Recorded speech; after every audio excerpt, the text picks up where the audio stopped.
monthly manga reading log for October. I read 41 volumes from 17 series. I'm going to do a little overview of the series that I read in October and then share a few of my highlight reads, and there will be timestamps below.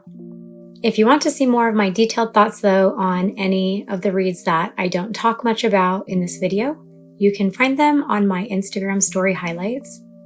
I'll put up on the screen some of my reviews and my thoughts from some of my October reads that I shared in my Instagram stories while I was reading throughout the month. So head over there if you want to see any more of my thoughts on my reads. So for the 17 series I read in September, I'll put them into 4 categories. Did not enjoy, it was okay, I enjoyed it, and I really enjoyed it. Also, there are a few 18 plus titles as well as a few titles with triggering content, so please check the ratings and the trigger warnings before getting into them. But starting with the series I did not enjoy The Red Thread, or I Think I Turned My Childhood Friend Into a Girl. The series I thought were okay, Until You Unlock the Door, Desire Detection, Every Day Love Me More, Qualia Under the Snow, and the One Piece doujinshi Loop.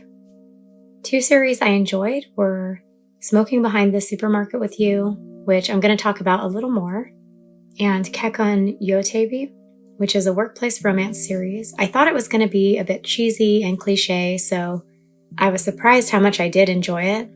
There is a bit of frustrating miscommunication throughout, but the storyline is pretty good and the character designs are cute. So I'm looking forward to reading the next volume. And the series I enjoyed were Solo Leveling and Hunter x Hunter, which I'm going to talk about a little more, as well as the 2 One Piece doujinshi, Gold Time Lover, and Feel Me, Feel Me. Those 2 I'll talk a little bit more about as well.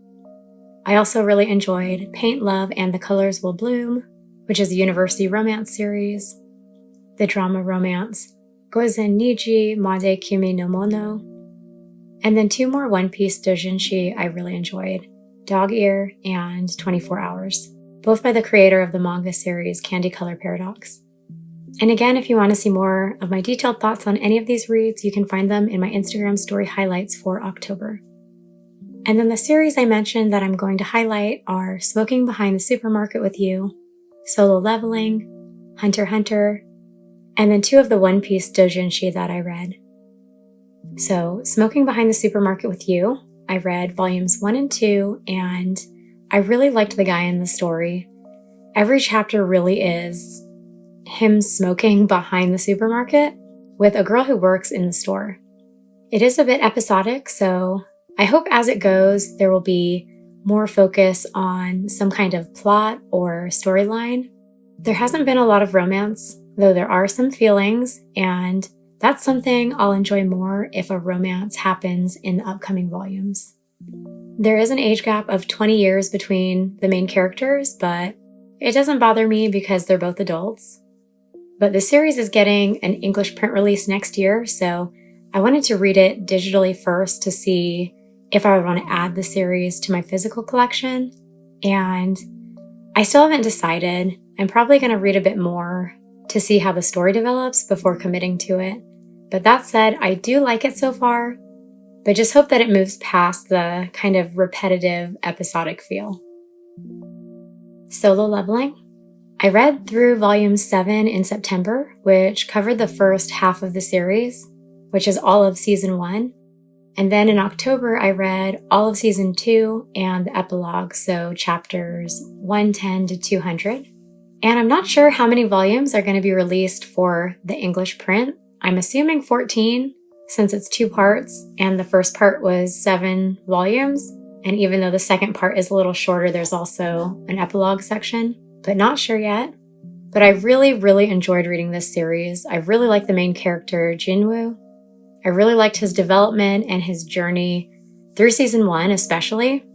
I was worried I wouldn't like the second half of the story because he was so overpowered at that point, and I knew the story and setting would have to just get more and more epic to keep up with that.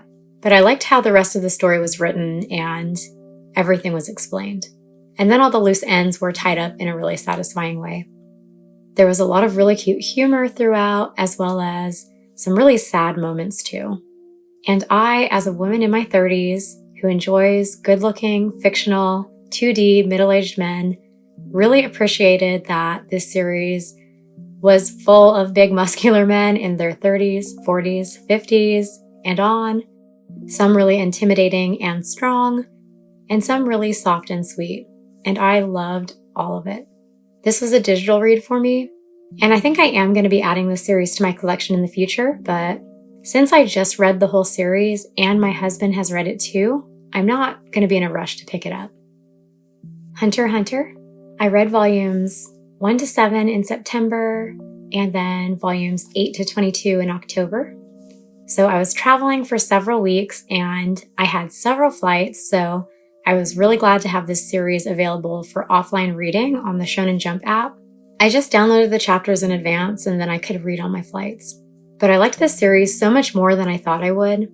I haven't watched any of the anime, and all I knew about the series before getting into it was that the main characters were 2 young boys trying to become hunters through an exam, not even knowing what hunters were, and that there was a dubious clown character. But I loved both Gon and Killua, and I found the story really interesting, with certain sections being pretty gripping. I liked the exam arc and the arc focusing more on Karapika, but my favorite arc so far has been Greed Island. Every arc has felt really different, almost like changing to a completely different genre once one arc ends and another begins. It honestly feels kind of strange to me while reading. I keep feeling like it's a series for kids, which it kind of is. It's a shonen series with teenage boys and preteen boys as the target demographic, but then there will be some super violent or gruesome scenes. And I know there are much more violent and shocking shonen series out there, so Hunter x Hunter was not like extremely shocking. I just kept getting caught off guard while reading. But I'm hoping to catch up on the series in November. I think it was volume 37 that just released this week or last week. But I'm not sure how much has been released on the Shonen Jump app.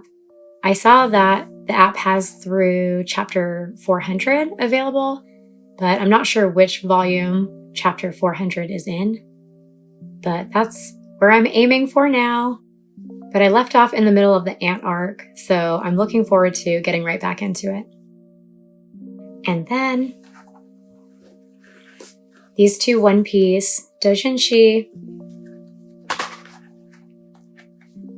Gold Time Lover and Feel Me, Feel Me.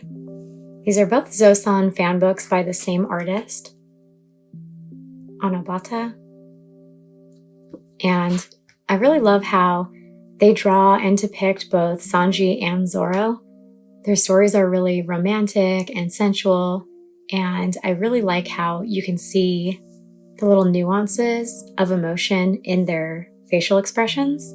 So Gold Time Lover was a mafia AU, and then Feel Me, Feel Me was supposed to be set within the One Piece world as some spicy content between arcs. And then I have a few more of their Zosan fan books that I'm really looking forward to reading, again with some being set within the One Piece world, and then a couple more AU stories. But I'm really glad I found their work.